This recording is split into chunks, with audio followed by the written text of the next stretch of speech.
first duty of a child is to obey. Obedience is indeed the first law of heaven. As we have discussed in the previous videos, holding ourselves subject to holy law is a big deal. Holding yourself to the laws of holiness is an adult responsibility. In this thought experiment, you, the parent, also function as God's child. Therefore, your first duty as His child is to obey Him. Children are not to be expected to hold an adult responsibility until they reach adulthood. And until then, it is their duty to obey their caregivers.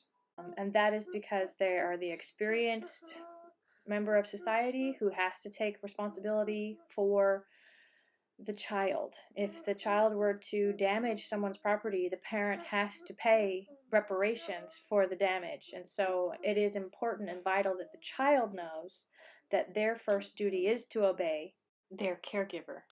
Obedience to the caregiver is one of the first means by which the child learns the ins and outs of how to conduct themselves in the world.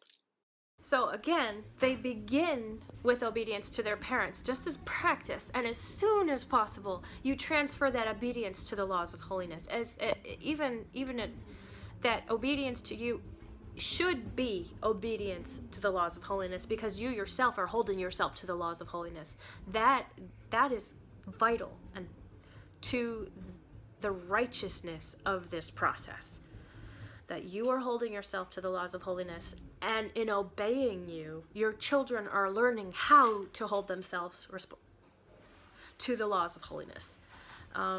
So that is something to consider and to understand. And I, again, refer to my video on who or what is God for any clarifications for that.